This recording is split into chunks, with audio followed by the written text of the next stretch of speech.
What's up, y'all? I'm back with another one. Yeah. Um, Excuse the background noise. It's my water heater going wild. Maybe I get a new one someday, but whatever. I just wanted to kind of share something with y'all real quick. I'm trying to get this thing right. I just wanted to go over something, right? That Yeshua came to set the captives free, right? I'm gonna read this. Hold on, let me sip my tea real quick. I got right here, I got the parallel Bible up on Blue Letter. Oh, this Bible Hub, I thought it was Blue Letter. I got the parallel Bible up in just different versions. I'm gonna read it in this New International Version. The Spirit of the Lord is on me because he has anointed me to proclaim good news to the poor. He has sent me to proclaim freedom for the prisoners and recovery of sight for the blind, to set the oppressed free. Look at this one, King James. The Spirit of the Lord is upon me because he has anointed me to preach the gospel to the poor. He has sent me to heal the brokenhearted, to preach deliverance to the captives and recovering of sight to the blind, to set at liberty them that are bruised. For me, y'all, I'm gonna tell you, I always tell you what it means to me. Um, well, I guess I ain't been doing this YouTube channel long enough for y'all to know how I feel about this already, but I believe we the people, right? Everything surrounds the people of the book, right? Absolutely everything. And this is no exception. You have to remember who he was preaching to, who he's preaching at. I'm not one of those who say other people can't be involved. I believe other people can be involved from other nations. It's just not going to be a lot of them. I mean, you can look around and tell through Congress and the things they spew out on TV. If you're paying attention, you can see all the lies being told, right? You can see everything they do, and if you're a liar, then you don't belong in the kingdom, right? Especially when you're lying not to just to one person, but to all the people. I'm talking about everybody, and I'm pretty much just talking about the United States. All you got to do is just pay attention, right? So like here I can go right here real quick, right? This is something that's not preached. We need to understand like what's really going on around us, what's really happening. Check this out. Know ye not that the unrighteous shall not inherit the kingdom of Yah? Be not deceived, neither fornicators, nor idolaters, nor adulterers, nor effeminate, nor abusers of themselves with mankind. That's the King James Version. Let me hit this American Standard Version. Or know ye not that the unrighteous shall not inherit the kingdom of Yah? But be not deceived, neither fornicators, idolaters, adulterers, effeminate. It's the same thing. Nor abusers of themselves with men. Basically, all it's telling you is you're not getting into the kingdom if you lying to the people, right? If you can allow somebody like Sam Bankman-Fried to rob the people of, they keep going back, they keep lowering the numbers. First it was 14 billion, then it was like 11 billion, now it's 8 billion. I don't care how many billion it is. Don't, and then he's not in jail. He's not in jail. And then, when you get into this crypto game, like my family is, and you start investing in there, and then you start seeing what the Security and Exchange Commission is doing. Just dirty. I mean, filthy. On top of that, you got certain senators just backing lies with more lies. It's just dirty what's going on, y'all. Like with this whole Kanye Kyrie thing. Kanye gonna be off cuff a little bit, but he right. But what we supposed to do about it? We just sit back and watch him just get raped and robbed by the powers that be. Just evil and wickedness. just all this stuff. They're liars. Anyway, let me go back to show y'all something, right? Let me give you this comparison. So mostly everybody, if you claim to be I don't even know if I could say it on here, but if you claim to be a Hebrew or Israelite or Hebrew Israelite, or some people will say Black Hebrew Israelite, which is just dumb. But if you can claim to be an Israelite, you already know Deuteronomy 28, the blessings and the curses. Go back and read it, right? Go in your spare time. Read the whole chapter, Deuteronomy 28. But this is part of the promise right here, restoration, right? That's what this whole chapter is titled, Restoration Promise, right? And this is to the people. This is directly addressed to the people after they came out of Egypt, right? The physical Egypt. I'm talking about the one with the pyramids, right? Because we know Egypt is synonymous with the house of bondage or captivity, as it was being said right here, right? He came to set the prisoners free or the captives free. All right, let me go back. And it shall come to pass when all these things will come upon thee, the blessing and the curse, which I have set before thee, and thou shalt call them to mind among all the nations. But you have to remember, see, if you know the history of the Bible, which is so important, you got to know the big story, right? Once you learn the history of I'm not talking about just the New Testament. Once you learn the history of the Bible, then you understand what this means. At this point in time, they had just left Egypt and they were finding their way through the wilderness, right? And they had not yet conquered all of Canaan. And you have to remember, they were not sent anywhere throughout all their captivities, let alone among all the nations. Let's keep reading, and you'll see what I mean. Whether the Lord, your Yah, has driven thee, right? And shall return unto the Lord thy God, and shall obey his voice according to all that I command thee this day, thou and thy children, with all thine heart and with all thy soul. Right? He's saying he gonna from among all the nations, he gonna send you. This is what you're gonna do. You're gonna return and you're gonna obey all of his commandments. Right? Right? With all your heart and with all your soul. Then, verse 3, then the Lord thy God will turn thy captivity.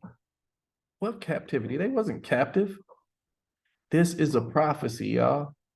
This is a future prophecy. And let me finish this verse and then I'll go into something. So then the Lord thy God will turn thy captivity and have compassion upon thee, and will return and gather thee from all the nations, whether the Lord thy God has scattered thee. If any of thine be driven out unto the outmost parts of heaven, from thence will the Lord thy God gather thee, and from thence will he fetch thee. Here, let me see. And one more, let me go to read this 5. And the Lord thy God will bring thee into the land which thy fathers possessed, and thou shalt possess it, and he will do thee good and multiply thee above thy fathers. All right. I'm gonna keep reading, but hold on, y'all. I gotta stop. Because if you don't understand what this is saying, you got a problem. You got a problem today. And your problem today is, let me sip this tea, hold on. Your problem today is that, number one, you don't associate the people with nothing in the New Testament. Number two, you don't associate yourself with the people, and you don't associate none of these scriptures with nothing, because you don't think you think he's coming to get somebody other than his people. I'm not saying other folks can't come in, but what I am saying is this whole book is about the Most High and his chosen people. All you have to do is open up the book and read it. It's so frustrating to listen to your own family members fight you on something that's right in front of your face.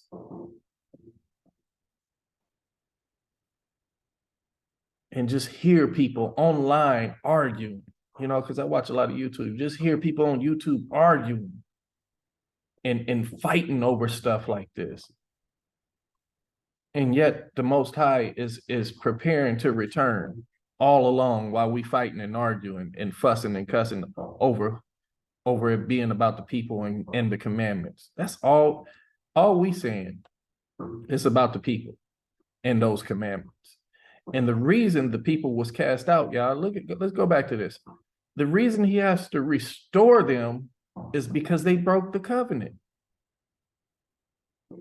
They broke the kingdom principles. That's what they were building, the kingdom. The kingdom is going to be full of the people of the Most High, his chosen people, right? The ones he separated from all the nations, a peculiar people, the ones that was going to have these certain characteristics and attributes, and that would follow his law. Because the lawless disobey it, right? What is sin? Sin is breaking of the law. It's just repeated in here too many times. Y'all got to get it together, man. These end times is here. They up on us. So what I wanted to compare this to is simply this, right? All right, now let's go back into this Old Testament. Let's say Father Yah chose Abraham, right? And his seed through Isaac, his seed through Jacob, and his 12 sons, right? He left Esau out the picture. A twin brother, by the way. Left him out the picture, but he chose Jacob. For most of y'all, that would be a problem. Like, no, that's not fair. You might as well say that, right? But anyway, he chose Jacob and his 12 sons. These became the children of Jacob, or the children of Israel. So if the children of Israel made a covenant with the Most High to I ain't gonna even go to Deuteronomy 28. Please read that, y'all. Y'all won't understand what I'm saying without reading Deuteronomy 28. It's too long. I'm not gonna read it. But if they made a covenant with the Most High and they promised that they will obey all his commandments, and in turn, he said, I'm going to bless you coming in and I'm going to bless you going out. And I'm going to bless you 100,000 different ways. Go read Deuteronomy 20. You'll see the blessings, right? He'll take care of us, right? He's going to take care of these people that's called the Israelites, right? You have to understand that, number one, the covenant is a contract. And it's an unbreakable contract. You can break it, but there's consequences. There's the curses. But he made an everlasting covenant with these people. You have to understand that when the Most High speaks, his words don't return unto him void. In other words, they're not empty words. They're full, they're righteous. They are his very word that he spoke and created the world and the heavens and everything from, right? These are the same words coming from the ever-living God, right? That he made a covenant with a people and he made promises to those people and they disobeyed his covenant. What did they disobey? His commandments, the kingdom principles. Every kingdom is run by laws and rules and regulations. That's what they broke. United States got laws, rules, and regulations. When you break those laws, guess what? You go to jail. But they ain't got no restoration promise to you, right? If you turn, if you act right, if you get right. Anyway, my point is this. They broke the covenant and they got cast away. That's why you got to restore them right here from all the nations, right? When you read these first few verses, that's why you got to restore them. So if he has to restore them, when is he going to restore them? So if you know the history of the Bible, they got sent to they went into exile in Babylon, Assyria. I'm trying to think. I got to go in my head. Babylon, Assyria. Man, where else they went? I know there was like 3 or 4 captivities. Well, let's just say Babylon and Assyria, right? But you have to understand that all these nations they knew, they were around, they understood, they knew their language, they knew their cultures, they knew everything. Yes, they went into captivity, but from at least from the Babylonian captivity, they were restored already, right? And these are not nations, y'all. These are not multiple nations. They didn't get scattered. Keep reading about the scattering. They didn't get scattered to the 4 corners of the earth, right? All I'm saying is, all the way up to Christ's time, they pretty much were in the land outside of a few captivities. They were in the land until 70 AD when Rome came and scattered them abroad, right? When Rome came. And then in the 1600s, when they kicked off what they call the slave trade, and they were scattered even further abroad to the 4 corners of the earth, scattered to damn near every island in the Americas, let alone Europe and all the other countries, right? So think about this real quick. So, all right, so if they got scattered and they got to be returned, hold on, y'all, I got to stop for a second. How you do this? Oh, shit. Hold on, give me 1 second. Gotta pause this video. All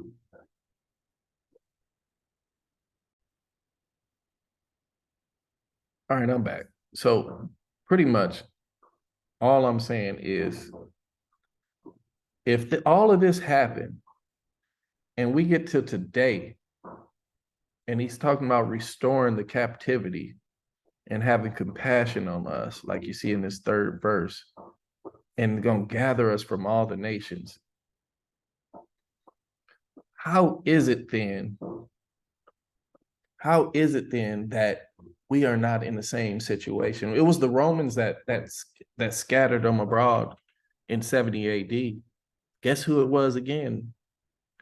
You can call it Europe if you want to, but it was the Roman Catholic Pope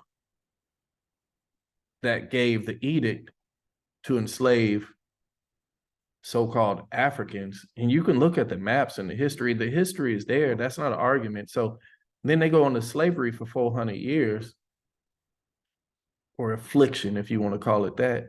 They go into slavery and affliction for 300 or 400 years.